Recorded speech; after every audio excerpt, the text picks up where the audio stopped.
ትሕትናን የመሰለ ቅድስና በምድር ላይ ተገኝቶ አያውቅም ነው የምላችሁ። ሰይጣንን ፈጥፍጦ የሚጥለው ይሄ ነው። እና ትሕትናን አሁን ይቅርታ ጠይቁ ስንባል እኮ እንዴ ያስቀየመኝ እሱ ምን ጨነቀ ብዬ ትዕቢት እኮ ነው። ይሄ አዳም በደለ፣ ይቅርታን ይዞ የመጣ ማን ነው? ክርስቶስ። አዲያ በዚህ እንደምናሸንፈው ስለሚያውቅ እንዴ ነው ከሆነም እሺ ይቅርታ ልጠይቅ ካለ ና በሉት፣ እሺ ይምጣ፣ እኔ ምን አደርጋለሁ ይላል ማለት ነው። ይሄ ትዕቢት። እኛ በድለን እሱ መጥቶ እኮ ነው ይቅርታ እኮ እንድናገኝ ያደረገን። ተከትሎ መጥቶ እስከ ቤታችን ሀጉድጓድ ድረስ ነው እንጂ የተከተለን። ባገኘውን ጊዜ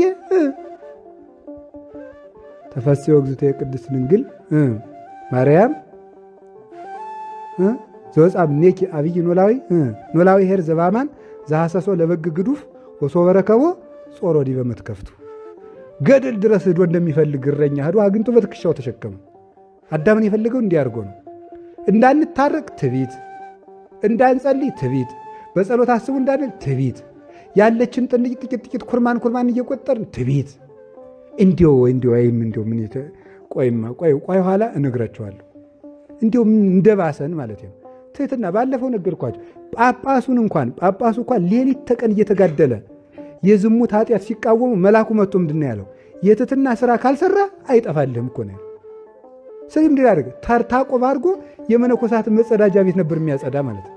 ለቀቀለት። እዚያ ኋላ የትሕትና ሥራ ጾም ብቻ አያጠፋውም፣ ጸሎት ብቻ አያጠፋውም፣ ስግደት ብቻ ሰይጣን አያጠፋውም። ሰይጣንን የሚያጠፋው ትሕትና ይባላል ሰውየው።